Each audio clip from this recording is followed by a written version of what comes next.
right. So this week we have a good friend of mine, Gabe Erickson, who's joining on with us for our first ever guest here. Gabe, how we doing today, brother? Doing good, man. Doing good. Honored to be here for the first one. Yeah, awesome. No, I'm super excited to talk to you for a few reasons. Number one, obviously you were my mentor coming in, just taught me everything about the industry, sales, and so just so many fond memories looking back on all that. So that's the first reason. The second is just because like you're, the set of for our topic today, we're talking about why is the life insurance sale different? Because that's what I learned very quickly. It's very different Yeah. from other industries I've been in. And obviously been in a lot of different, sales industries, sold a lot of different things. So I'm excited to kind of get your opinion on that. But so Gabe, what all have you sold? Because you sold a lot. Just tell us. Dude, a little bit of everything, dude. So, lawn care, newspapers, energy, trash cans, actual trash cans. Yeah. Cable service, internet, home security. That's all off the top of my head. Yeah. There's probably something else I'll remember later, but that's the main stuff. Yeah, that's a good variety. And I remember one of the biggest things, Gabe, that I think I struggled with coming in was making the adjustment. Because at the time, I was like, okay, I've done sales. I was I was one of the better, reps in my branch, for lawn care that I did. And I had done that for 3 or 4 years. And I really thought everything was going to translate the same way. And I just found out pretty quickly, that it didn't.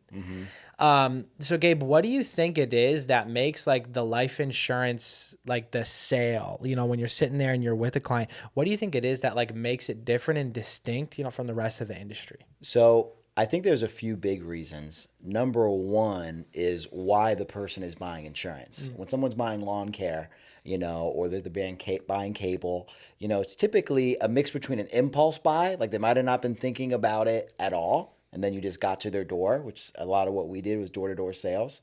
Or might have been thinking about it a little bit, and then you came along and they're like, okay, if the service meets the price, I'm in for this desired result. Insurance is a lot more personal, and especially the way we do it. Like if we were knocking doors for insurance, I might change up a little bit. But since we're working leads, the person, only a small fraction of people fill out leads. Yeah. So the person that we're talking to really wants insurance.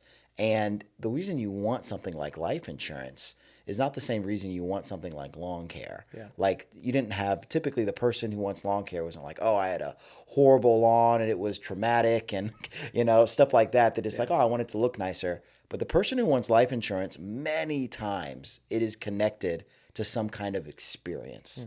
So there's like a deep personal reason that they want it. So that changes the very beginning of what we do. Because, dude, everything I sold, one of the first things they taught you is how to build rapport. Yeah. That means I would come to your house. Oh, Ryan, I noticed you got that pair of golf clubs over there. How often do you golf? What place do you like? Oh, I noticed this sports team up there. Like, oh man, you think they're gonna win? Yada yada, whatever. Yeah. With this, I found that actually hurt me. Yeah. In the insurance sale, trying to make those, I would say, false. I mean, it's a genuine attempt to like be someone's friend, but people don't care about that. Yeah. They actually care about the value of what you're going to bring them and your family. And it's not that you're not building rapport. It's just that the way you're building it is not so much, wow, Gabe's really my friend. It's more, wow, Gabe really knows what he's talking about and understands my family situation. Yeah, definitely. No, I remember because it was my first week, and I remember this specifically because this lady had this painting of a bird on her wall, and it was a scissor-tailed flycatcher. Don't ask me why I know what it was, right? But I was like, "Oh, is that your favorite bird?" And she goes, "Yeah, what's your favorite bird?" And I was like, at that point, I was like, I kind of had to fake it, so I was like, I stumbled. I'm like, "Oh, I don't even remember what I said." But like she could tell like I had no clue what I was talking about. She kind of looked at me like, "Oh, yeah, okay," and like. I learned pretty quick that like you really have to be genuine. Yeah. There's a level of trust with life insurance because like if you're selling a car, like people just need to trust that Toyota makes a good engine, right? If you're selling lawn care, they just need to trust that the lawn's going to look green, that the fertilizer's going to work.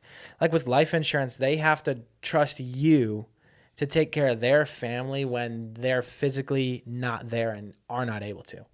So it's a whole level of trust that like really, I mean, anywhere else, I've not seen anywhere that they have to have that level of trust in you Yeah. as an individual. Right. And I think that just makes it can make it very difficult, but once you learn how to be authentic, you almost unlock a cheat code, Yeah. you know? And that's what I see a lot of people struggle with is just being authentic. What do you think like you had to do or learn to like help be authentic in your like sales process?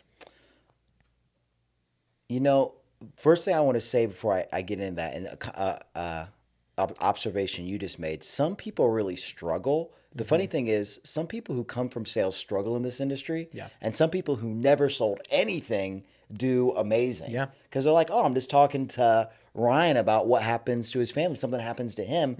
I can have that conversation. And me, when I started, I really struggled because I was coming from the old kind of model. Like, I need to get Ryan to like me and do this and that. So, but as far as the adjustment that I made, Ryan, I think it was what really helped me. And this might seem on the front end like maybe a silly answer, like kind of off a little bit, but dude, doing the financial inventory correctly, like really helped me be genuine. And I think the reason is because I saw the financial situation for myself.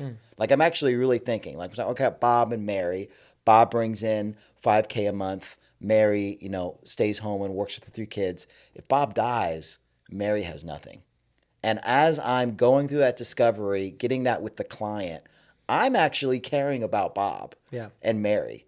I'm like, holy crap, like Mary actually really needs this. Because I'm going to be honest with you, dude. I sold a lot of people cable, and those aren't life or death things. Yeah.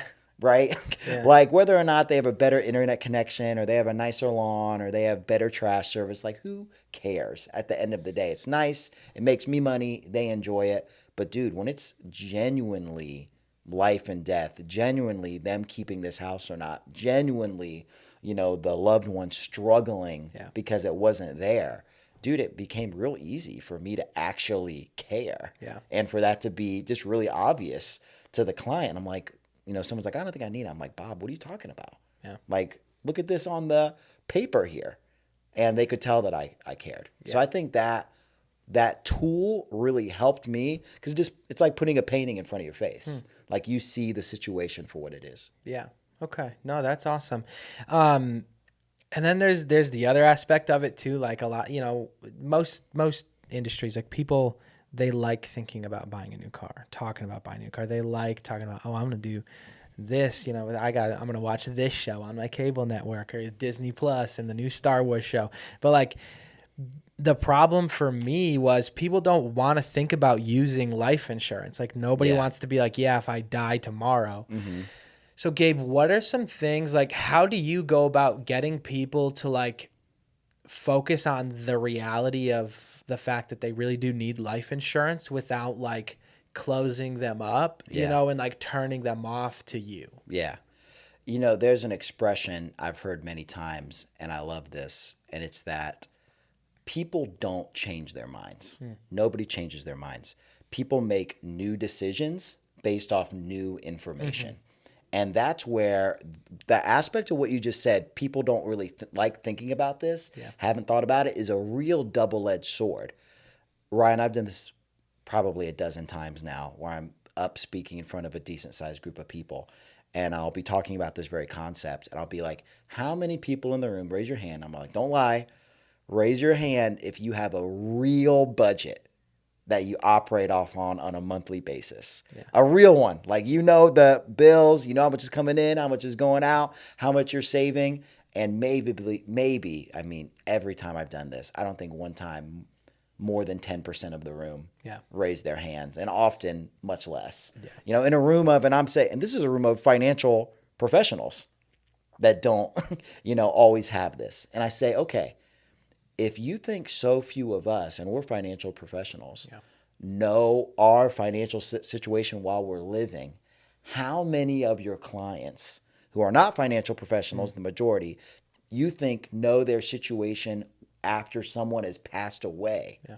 And it's a fraction of a fraction. Maybe 1 or 2% have given this real thought. So that's a double-edged sword in that if we're having this conversation, I'm giving you completely new information you never thought about what the situation is going to be like for your spouse or kids. And even if you had, maybe you thought, I need to do something about that, but you don't know the specifics. Mm-hmm. So, me opening that up to you, for one, it's new information, which means it's attention grabbing.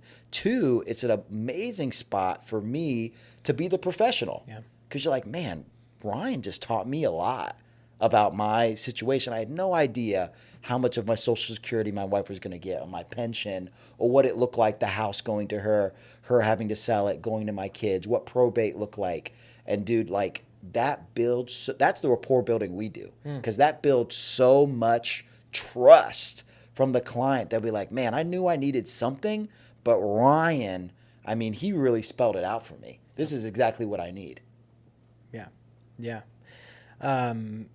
And so one thing that I picked up from you was like you kind of mentioned it a couple of times, and so I want you to kind of go through, like, give us some examples of how you do it, because we all use the financial inventory, and it can be very much like question answer question answer question answer, like, you know, but then the way that you do it, it's very like organic, and you have some spots in there where you know you build rapport, but it's not fake rapport, it's genuine rapport, right? Can you go through us like a little bit of just kind of like how you do that, go through a little bit of the financial inventory, just kind of how you organically, you know, build rapport and make it feel less like a checklist, you know, and more like you really are discovering their situation? Yeah, absolutely. And I've had a lot of people that have helped me do this. And I think it's developed over the time where I can remember, like, I feel like good adjustments I've made, even like, you know, a year and a half, 2 years ago, like thinking about it. Like Jeff Vonknist, I remember him going through people's retirement situation and portfolio, and the way he was trying to get the client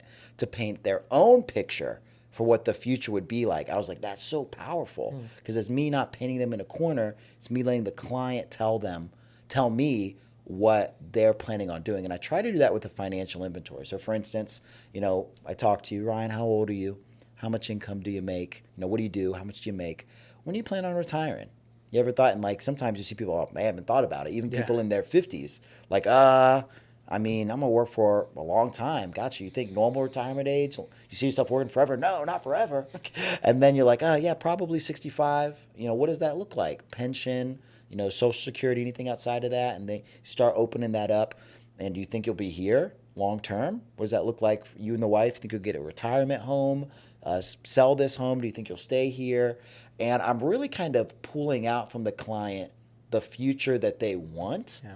And because it's questions and not statements, they don't feel like I'm painting them in a corner. Yeah. I'm actually getting, and you can feel the appreciation. Like, yeah, Gabe is getting me to think about things that I care about. Yeah. I just haven't really thought about it much. And then you throw in that, you know, Ryan, God forbid you got a critical or chronic illness. What do you have to replace your income here? If you pass away, do you know what your survivorship is for your spouse? And so I'm getting the client to kind of tell me how it is, what they want the future to look like, what they think it's going to look like, and then I'm throwing in these really good questions, positioning the coverage that they asked about, because they know. I remember I actually had a lead vendor, Cheryl, who I know you know. Yeah. She's been in the industry for many years, and I remember her saying this to me about a certain type of lead. She's like, Gabe, these clients, they know they need something, but they can't. It's not like you're going to meet them. They're going to tell you what they need. Yeah. Yeah. But they know they need it. And that's a lot of our clients. That's a lot of our clients. They know they need something, and they want you to tell them. It's almost like I'm going to the doctor, and I know my knee hurts, but I don't know what the problem is. I know there's pain, but I don't know what the problem is. I want you to diagnose it. And so what I try to do with that financial inventory is I'm trying to get the client to describe their pain as much as possible. Yeah. And then as I'm asking those questions, kind of steering the conversation a certain direction, you just let them tell you the answers. And as you well know, I mean, they typically are going to 95% of the time tell you what that pain is, identify it, and then be like, yeah, let's do something about this. Yeah. One thing that you mentioned there that I think is really powerful, and I think I think it really helps like closing, like in the life insurance industry, is not painting them into a corner, not making statements, but asking questions. Yeah. Because like most other sales industries, It's like, oh, you don't want to keep driving that piece of crap car, right? Right. Like, oh, you don't want the lawn like your neighbor does. Look at his dandelions. You don't want those, Yeah. right? But so many of my new agents, and it's something that obviously like I did, and I'm sure you did coming in, was like, oh, you don't want your family to be homeless when you die, right? Like that's not cool. You don't want that. And like people started closing up to me. Yeah. And they would shut down, and they wouldn't give me information, and they'd be like, what do I really care? And I realized that I was like, because I was like painting them into a corner, like you were saying, like they felt like cornered. Yeah. So they just weren't giving it up. No. So Gabe, how do you take like, because we have to like confront that. So how do you confront that without like making the client feel like they're like in a corner and can only give one answer? Yeah. I think the real thing is, that is linked to like a basic human, and I've been a good chunk of places around the world, and I found this to be true no matter where you go. It's just like a human characteristic. And I know you know it well. Yeah. Everybody wants to buy, but nobody wants to be sold. Yep. So the minute that someone feels like you're trying to sell them, like they are going to close up to you. Like I recently bought some furniture for my house, and I went in knowing I needed a sofa, a couple chairs. And I mean, man, I don't enjoy shopping. I was like, I'm going to go in here, I'm going to get what I need, and it's going to be in my house like this week. The lady comes up to me and she's like, can I help you? And immediately I'm like, no, I'm just looking. And as I'm watching her walk away, I'm like, why did I say no? I was like, come back. And later I had to, ask someone else to help me. How we keep our clients from feeling that way, and you said it right there, is really make them feel like we're trying to figure out what their situation is and what they actually want. Like, for instance, you just said it right there. Like, let's say I'm getting to the end of the financial inventory and I'm asking somebody about, what happens if they lose them. Like, hey, Ryan, like if something happens to you, what's going to happen to Anna with the house? Should we be able to keep it? And if you're like, I don't really care, like something you would never say, but like I don't really care, to be like, oh, okay, well, I mean, so to be clear, she's not able to keep that. It's not really something you're worried about, because I'm not trying to force this on you. Like if that's not something you're really concerned about, like, that's fine. And I think that attitude, like, has helped me get more genuine responses out of clients, because the people that don't care, they're not going to care no matter what. Right. Like, it doesn't matter what I say to them, how I ask it, they just don't care. But the people that do, and that's obviously the people we worry about, those are the people that we're shutting down when we try to say, hey, you're not a horrible person. You're not going to let her on the street. Like, they feel like I'm selling them. Yeah. And they don't appreciate it. Right. They're like, oh, Gabe is just trying to make me feel like I want this, as opposed to like, okay, that's a big deal, Ryan. Is that the main reason you were looking at this coverage, to make sure she was protected? And you're like, yeah, it is. Like, okay, got it. Like, that difference in the discovery is everything. Yeah. Because one makes the person feel like, oh, Gabe actually really cares what I care about. And that's how you get away from that he's trying to sell me vibe. Yeah. Yeah, the one thing that always helped me is like, I make sure I give them an out. Yeah. Right? And if they take that out, you weren't going to sell them. If they say, yes, Gabe, like, I don't care if my wife is homeless when I die. Yeah. Then it's like, all right, cool. Like, have a good day. Like, I can't help Right. you. I'm sorry. Like, I've told people, I'm like, I'll turn to the spouse and be like, hey, I'm sorry that you married this guy. And then I'll walk out the door. Like, I used to do that all the time. But the thing that helped me is giving them an out. So instead of being like, hey, Gabe, you want to make sure that if something happens to you, like, she doesn't lose the house, right? Just like giving him an out. So, hey, Gabe, do you want to make sure, if you don't come home from work tomorrow, that the home's paid off for your spouse? You can say yes, you can say no. Yeah. And so many agents are afraid of like giving people the option to say no. Isn't that weird when you think about it? I was so afraid of that. Yeah. But once you give them that option, once people say, oh, I can leave. Like, I could leave right now, or I could find out what this guy's going to say, then they'll stay. But when you say, no, you can't leave, they're like, no, I'm leaving. Like, I'm leaving now. You're right. And that helped out so much. And I think a lot of these things, once, for me, it just took so much time to like learn these lessons and then kind of put them all together. I kind of described it to a new agent the other day, because I had an agent who's like, he feels like they're having these aha moments, but then, like they'll need to have another one. And for me, it kind of always feels like I'm putting a puzzle together and I get a piece and I put it into place. It feels like the right place, but I don't know what the picture actually looks like. So as I put the other half of the puzzle together, I'm like, oh, this piece actually goes over here. You know, like, and oh, this is the sequence of pieces. And a lot of agents get really frustrated and, you know, just kind of like having patience, making sure every lesson that you learn, you know, you keep applying that is really important. So just, you know, making sure that applying those lessons you learn, you know, you pay attention to that. The other thing I want to hit on, Gabe, is callbacks. Sure. Because callbacks were so good in lawn care, you know, and a lot of other industries, you know, I keep going back to cars and lawn care. Those are the two things that I know the most. But like if you need a new car because your car's making noises, you go to the dealership and you leave without a new car. The next morning, your car has trouble starting. It makes another weird noise. Boom, value goes up. Right. Lawn care, you know, the guy comes to your house, tries to sell you lawn care. You say no. He walks away. The next morning, you've got new dandelions. Value goes up.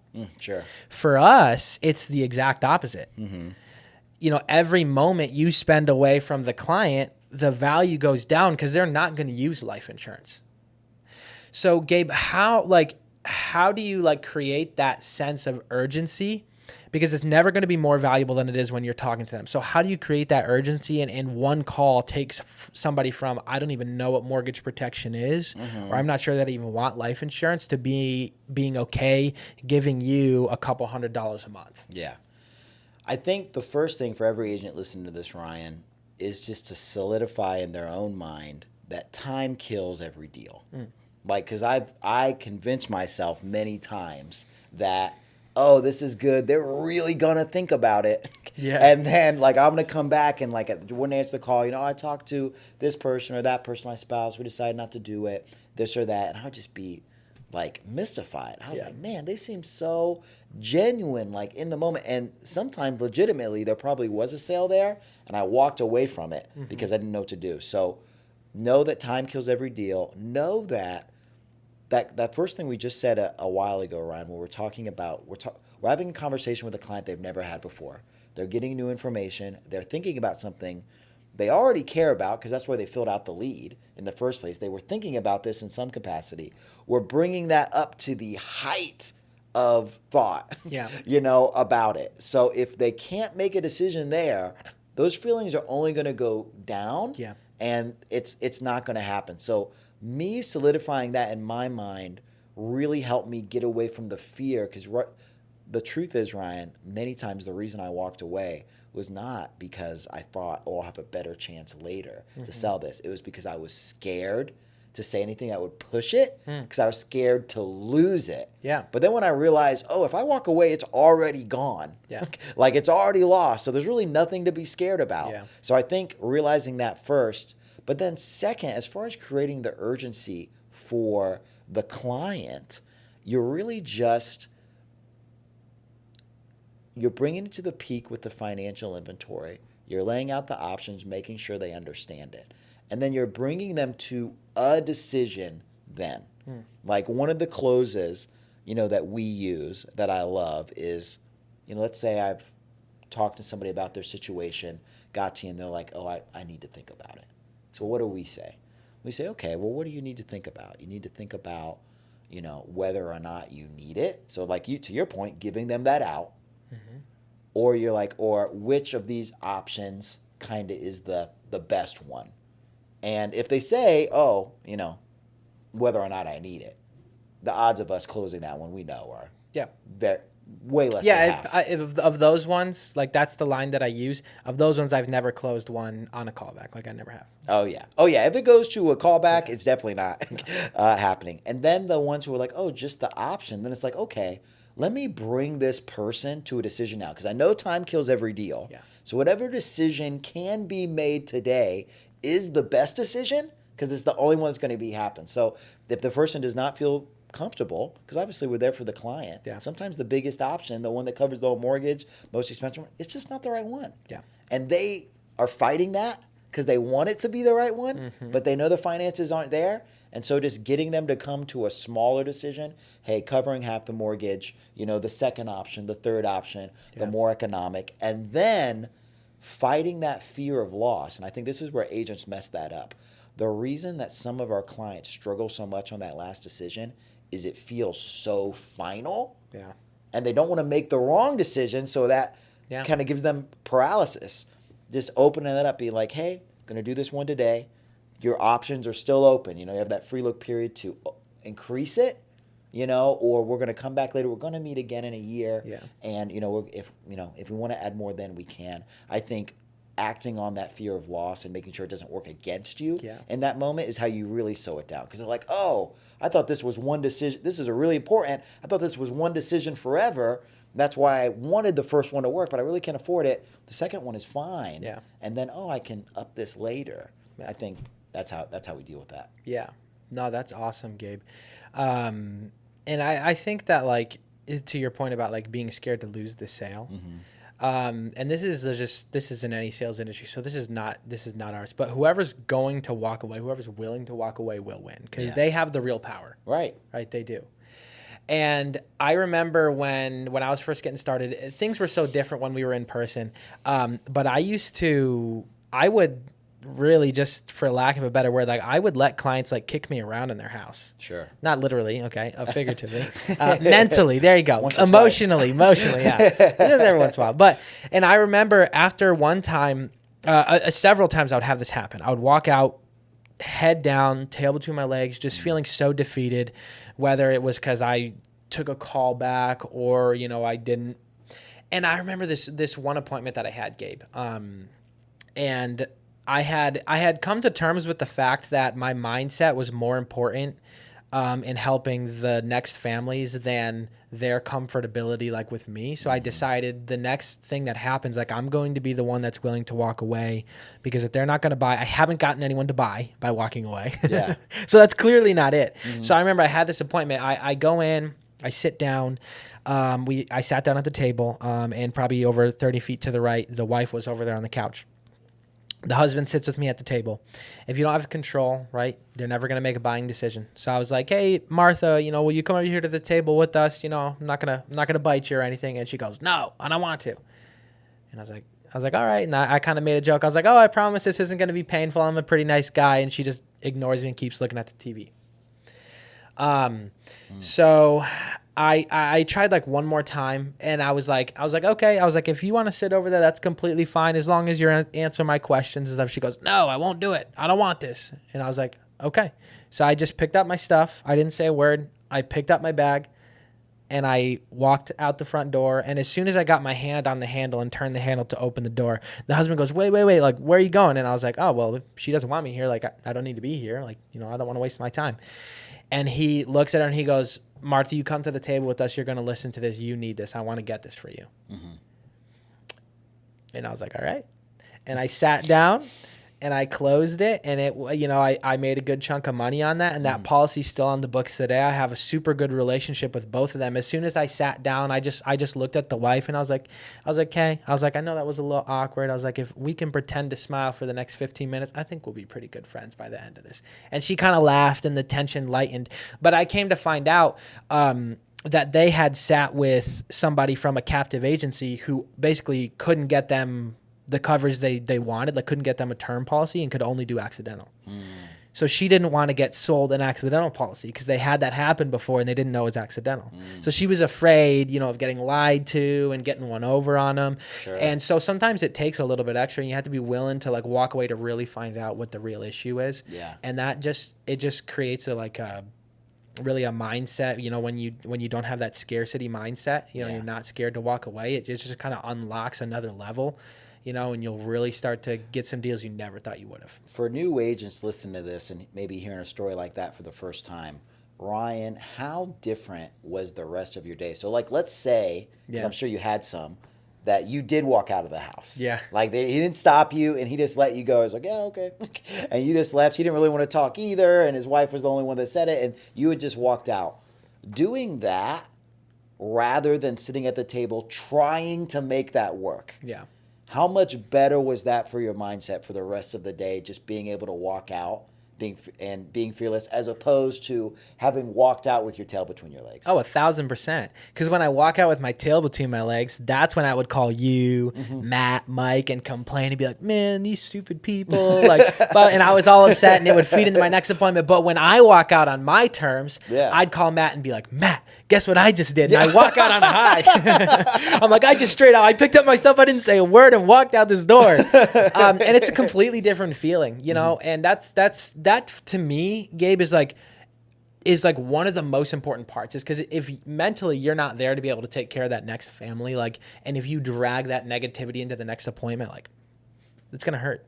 Dude, highlighting something else that you said, you talked about making sure you did right by the spouse, by the beneficiary. Yeah. And I think that's a big one too. I'll never forget being training agent in Chicagoland in person, we did. I remember we had 8 appointments on the books that day. We sat with 6 and we closed 5. So it was a great day. Yeah.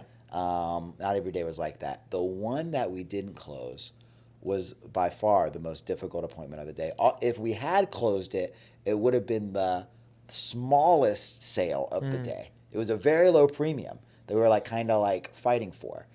But it was probably the biggest need. Yeah.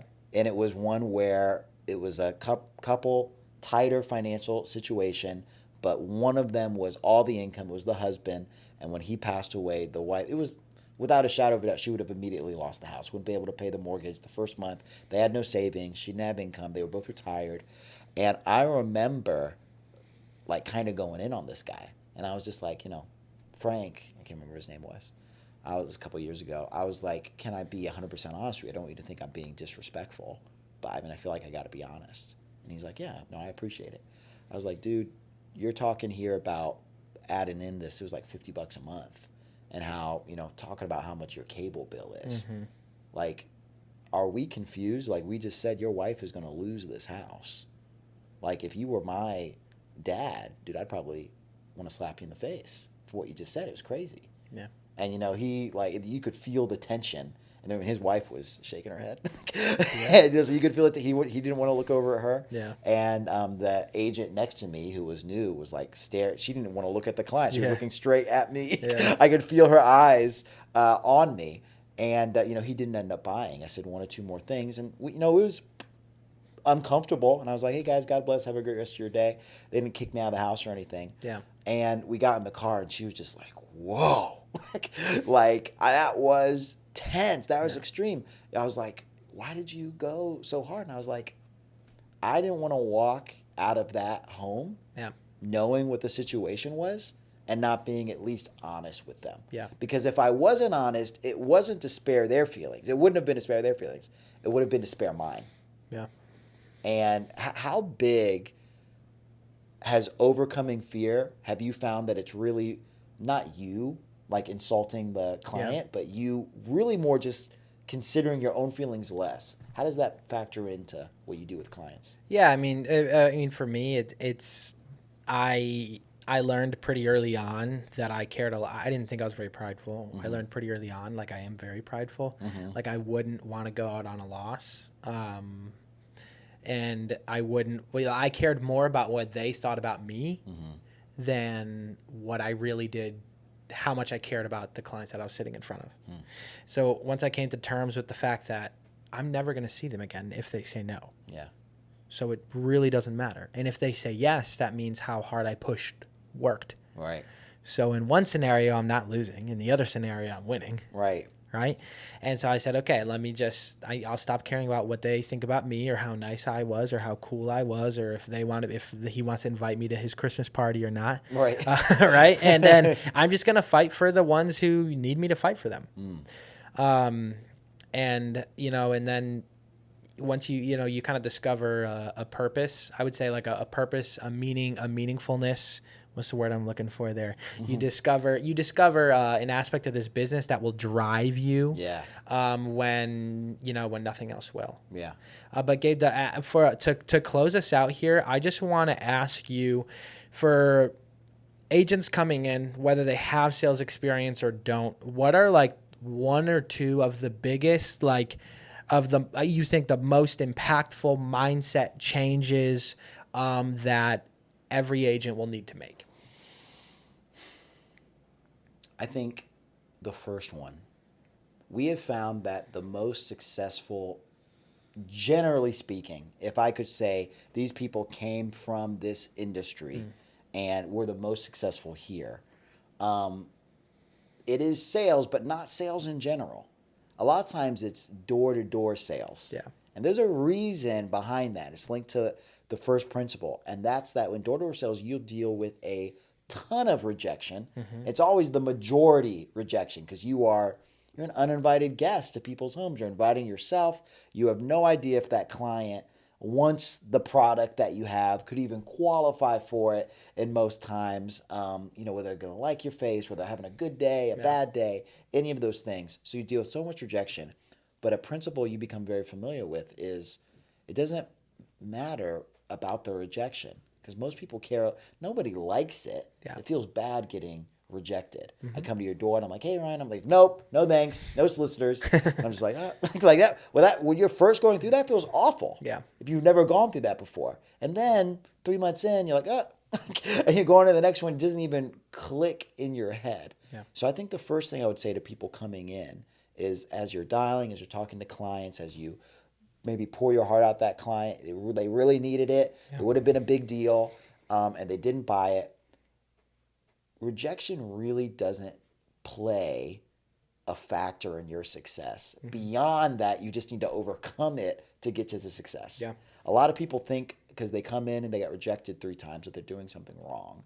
They think it's going to change. They're like, oh, Ryan doesn't get rejected like that. I think the best trainings I ever did, Ryan, were when people saw me get stomped. Yeah. Like I had a lot of times where I went out and people saw me win. The best ones were Travis Vincent said it the other day.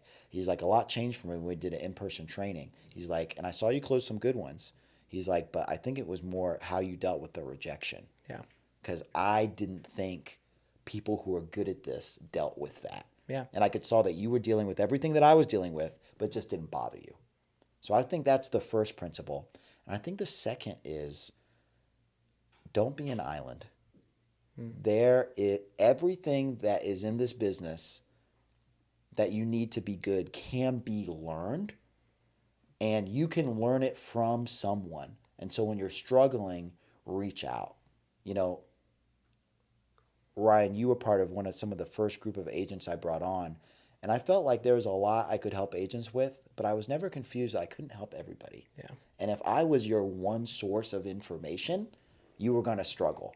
I was going to give you a glass ceiling. So I was constantly trying to connect you and other people with other people who I thought were good, who might have a different perspective to give you. And I think for new agents, they struggle, they hit that rejection, and they feel like, oh, I'm bad, I can't ask, for help. And dude, they should be asking everybody. Yeah. They should be going out and getting that help. So I think those are the 2 biggest ones. Yeah. Well, that's awesome, Gabe. Hopefully you guys learned something. We'll see you next week.